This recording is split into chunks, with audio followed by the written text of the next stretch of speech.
Selamat pagi Ibu, perkenalkan saya Dr. Arsya yang memeriksa pada hari ini. Dengan Ibu siapa? Kenza. Baik, hari ini akan dilakukan pemeriksaan saraf kranial. Mungkin agak sedikit tidak nyaman, apakah bersedia? Ya. Baik, setelah ini saya lakukan cuci tangan dan mata terlebih dahulu ya Bu. Baik, yang pertama dilakukan pemeriksaan nervus olfactory. Di sini akan dilakukan pemeriksaan penciuman. Silakan untuk dibuka dulu maskernya Bu. Nah, di sini sudah saya siapkan ada aroma teh, kemudian ada aroma vanili dan ada aroma kopi. Nanti silahkan Ibu untuk menutup salah satu lubang hidungnya. Kemudian akan saya perkenalkan terlebih dahulu untuk aromanya. Silahkan Bu. Ini untuk vanili. Dan ini aroma teh.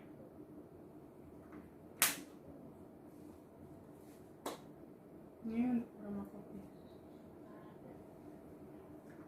Nah, baik, silakan Ibu untuk menutup mata. Lalu silakan seperti tadi tutup hidungnya. Lalu silakan laporkan aroma apa yang dibau. Teh.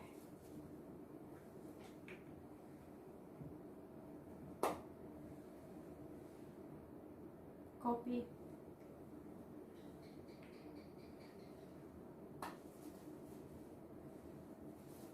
Vanila.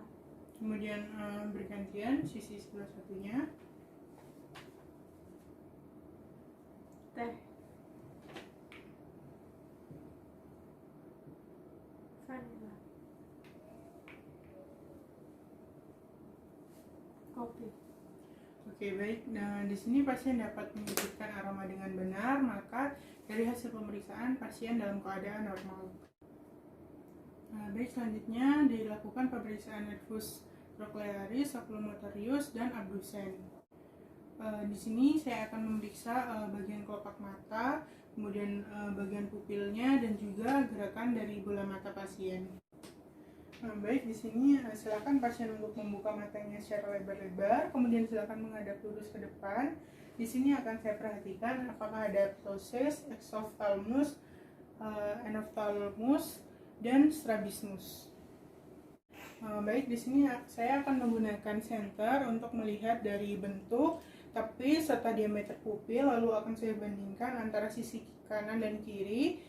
Kemudian apakah ada isokor atau anisokor. Permisi ya.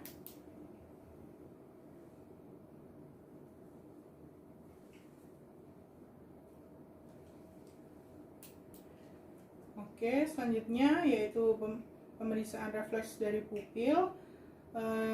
Di sini saya menyorotkan cahaya ke arah pupil, lalu saya amati apakah ada atau tidaknya miosis dan mengamati apakah pelebaran pupil segera terjadi ketika cahaya dialihkan dari pupil.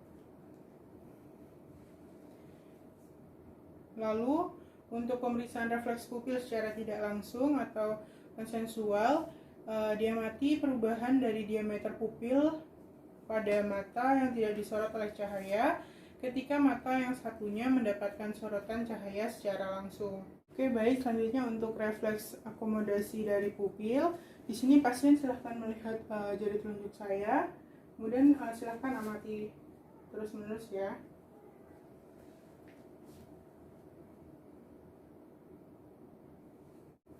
Oke, baik, di sini refleks akomodasi bernilai positif apabila terlihat pupilnya mengalami miosis. Baik, selanjutnya yaitu pemeriksaan gerakan bola mata. Di sini silakan Ibu mengikuti arahan dari tangan yang saya berikan ya Bu.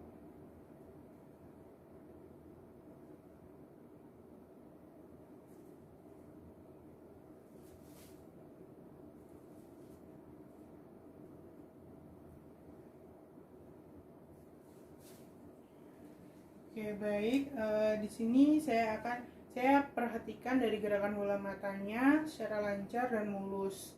Baik, di sini pasien dapat mengikuti gerakan bola matanya secara lancar dan benar, maka pasien dalam keadaan normal. Selanjutnya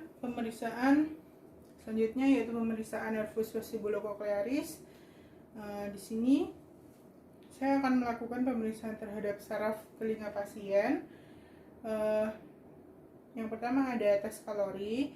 Pasien itu dalam keadaan berbaring dengan kepala ditengadahkan sekitar 60 derajat ke arah belakang. Lalu akan disemprotkan air yang berisi air hangat sekitar 44 derajat Celcius pada salah satu telinga pasien. Lalu saya amati untuk nistagmusnya ke arah telinga yang disemprotkan air hangat. Lalu digunakan juga air dingin. Lalu nistagmusnya ke arah telinga yang kontralateral yang disemprotkan dengan air dingin. Lalu akan dilakukan pada kedua telinga, dan jeda antara penyemprotan air dingin dan panas yaitu 5 menit. Baik, selanjutnya yaitu dilakukan pemeriksaan tandem, yaitu pasien diminta untuk berjalan lurus dengan kaki kanan atau kaki kirinya berada di depan dan ibu jari kaki satunya berada di tumit bagian belakang. Silahkan. Oke, yang satunya berada di belakang. Nah, di sini pasien diminta untuk pertama jalan dengan mata terbuka, kemudian nanti kembali lagi dengan mata tertutup. Silakan, mata terbuka. Baik, silakan.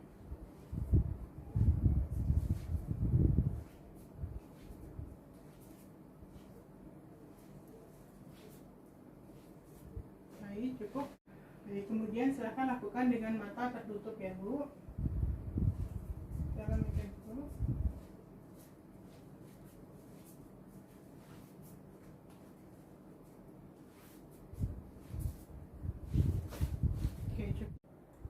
Baik, selanjutnya dilakukan tes Romberg. Di sini pasien berdiri dalam keadaan tegak, kemudian kaki pasien antara tumit dengan tumit saling bertemu antara satu dengan lain.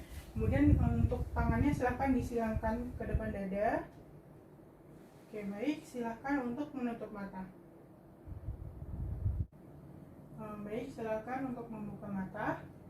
Di sini saya amati pada pasien pada saat menutup mata apakah badannya seimbang atau terhuyung-huyung. Baik, selanjutnya yaitu tes Romberg dipertajam.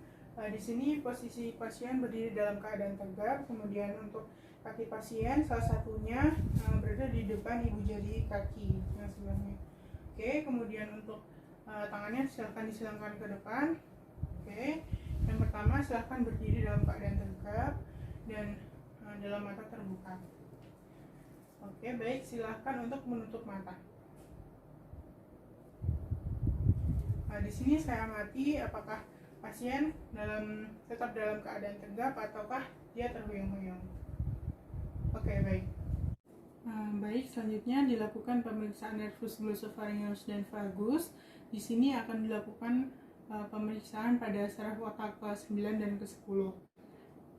Oke, di sini saya meminta pasien untuk membuka mulutnya dengan lebar. Silakan. Kemudian silakan A. Di sini saya mengamati dari palatumole, terus uvula, lalu ada arcus dan faring, apakah simetris ataupun tidak. Untuk positifnya gerakan palatumolenya simetris, lalu simetris arcus faringnya dan deviasi dari uvula. Untuk selanjutnya ada refleks dari faring atau refleks dari muntah.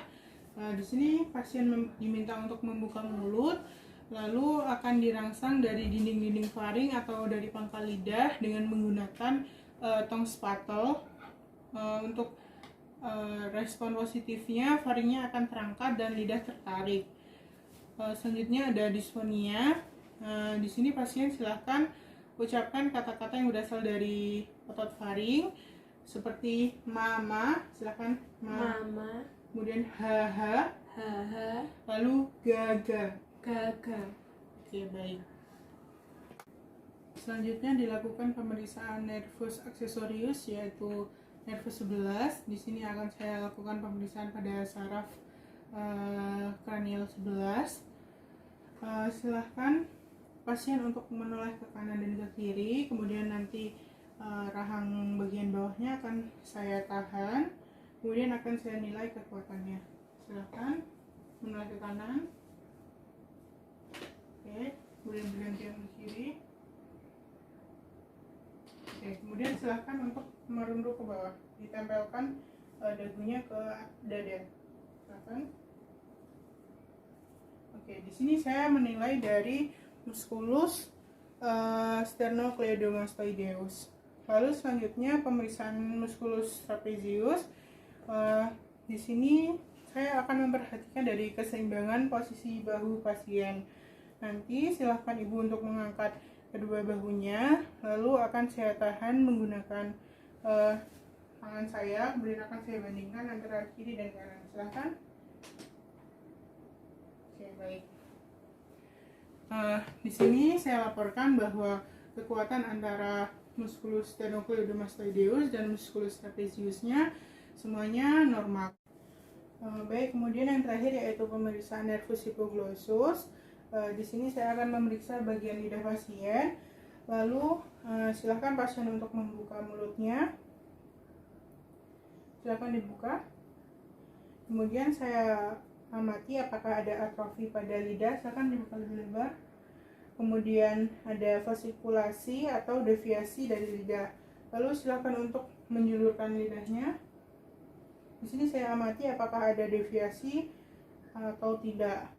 Baik, selanjutnya silakan untuk lidahnya ke arah pipi kanan dan kiri. Nanti saya akan tekan bagian bukalnya ya. Silakan. Kemudian satunya. Oke, baik. Kemudian untuk nilai kekuatan dari lidahnya antara kiri dan kanan sama atau normal. Kemudian selanjutnya silahkan ucapkan konsonan R, kemudian L. Baik, dari hasil keseluruhan pemeriksaan pasien terlihat normal dan tidak ada kelainan. Terima kasih.